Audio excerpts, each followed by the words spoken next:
Hello, welcome to Primetime, The Outsiders. I'm John Quinones. Tonight, our cameras take you into a world that's a mystery to most of us, a secret society that's been hiding in plain sight.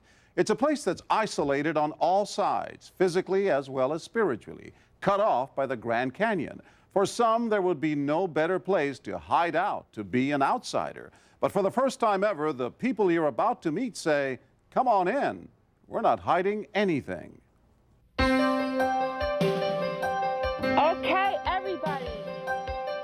On a golden desert afternoon, a photographer captures the portrait of a young family. Here we go. Pickles. Popcorn popping on the country. Meet Ariel Hammons, his wife Helen, and their 7 children. And Ariel's second wife, Lisa, and their 2 children. This is absolutely what I wanted. I wanted to be a part of a big family.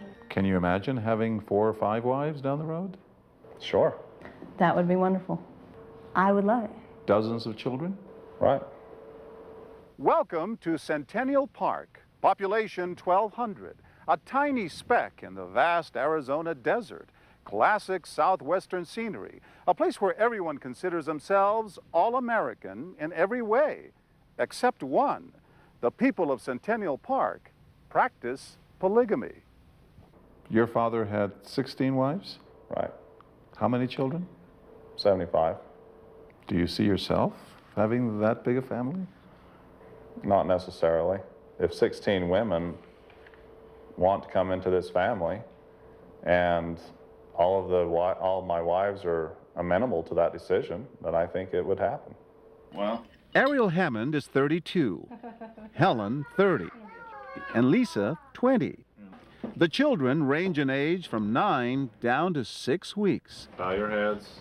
Like most everyone in this town, they are fundamentalist Mormons, members of a sect they call the Work of Jesus Christ. Why have more than one wife? Well, the short answer is that God commands it. It is a requirement. A requirement of God, according to Joseph Smith, the polygamous 19th century Mormon prophet. But the larger modern-day Mormon church, now known as the Church of Jesus Christ of Latter-day Saints, disavowed polygamy more than 100 years ago in order to gain statehood for Utah. The mainstream LDS Church has abandoned many of the original doctrines that were restored through the prophet Joseph Smith. And we hold tenaciously to those things. The polygamous lifestyle of Centennial Park, unusual but far more notorious, is the community just 2 miles up the highway. Colorado City, a town stuck in a time warp, completely cut off from modern-day America, Just go to hell. where extremists adhere to a 19th century dress code, and we are the outsiders. Would you mind putting the camera down? And the local police, they only enforce the rules of isolation. Caught by our cameras, Will you please put the camera? You back off. time and again, and again, Turn the camera off. and again. Turn the camera off, sir. We got this response as we investigated allegations of child sex abuse and forced marriages of underage girls in Colorado City. Their leader, Warren Jeffs, was a fugitive for years until his arrest last summer. He faces trial in Utah on multiple counts of sexual conduct with a minor and conspiracy. But even with their leader in jail, hostilities still run high among Jeff's followers in Colorado City. You have to be off the premises. On our most recent visit, a supermarket manager attacks us. You're trespassing off of this property now. Turn that thing away from me. Hey, please. You I can't don't touch want... us. You can't touch You get your hands off the man's touch camera. To the local polygamous-run police, it matters not that we are on public property.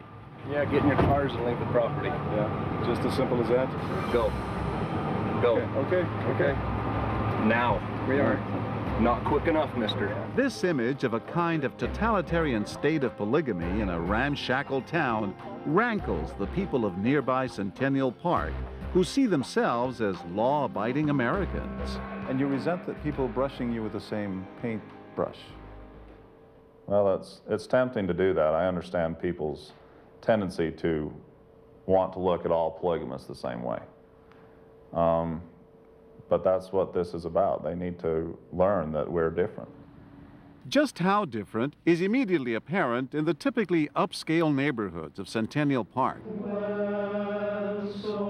Since establishing their church 25 years ago, they've built a thriving community with successful businesses, modern schools, and many lavish homes. We built this house 9 years ago. This luxurious mansion, built by a local businessman, offers 30,000 feet of elegant living space for a family of 70 or 80 or more.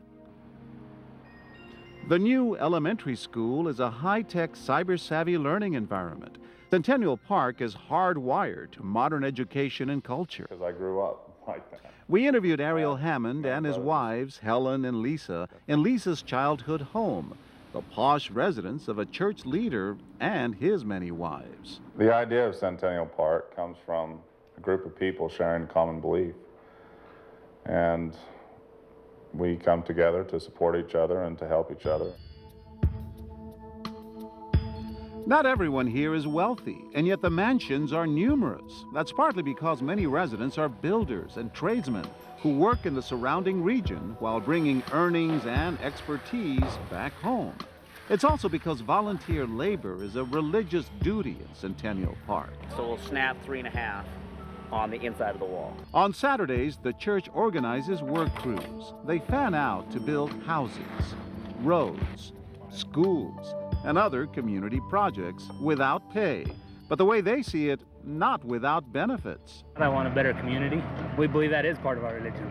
I mean, creating our environment, creating our lifestyle. Working together tends to bond people. You can sit in church and hear a lot of stuff, but when you roll up your sleeves and get in the muck with each other, then it seems to be more bonding than anything else to me. At the community center, the women prepare lunch for the volunteers. We do it for each other. It's all a matter of give and take. Sometimes you're giving, sometimes you're taking. Dear God, our eternal Father. Maybe Ariel should be taking. His family desperately needs a bigger house. 12 people squeezed into a tiny 2-bedroom cottage with just 1,400 square feet of living space. But Ariel is too proud to ask for help. How crowded is it?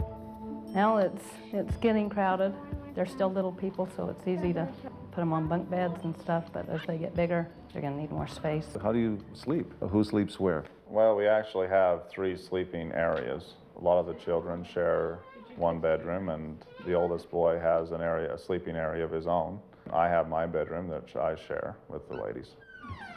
Tonight, it's Lisa's turn to sleep with Ariel. But first, they go to a church meeting, leaving Helen home to babysit the children, including Lisa's new baby, Reuben. He's been attached to a heavy oxygen tank since his premature birth. Helen puts the children to bed, one by one. There you go. And when her husband and her sister wife return, it's Helen who prepares caramel apple pie and tea for 3. How do you decide who you're going to spend time with that night? It's a mutual decision, and in our case, it's a triple decision. We have to take each other's feelings and needs and wants into consideration. But what if they both want to be with you that night? Well, somebody's going to be disappointed, and they have to manage their disappointment. Good night, sweetheart. Soon it's time to kiss the wives goodnight. Ariel goes to bed with Lisa, while Helen goes upstairs to a room full of sleeping children.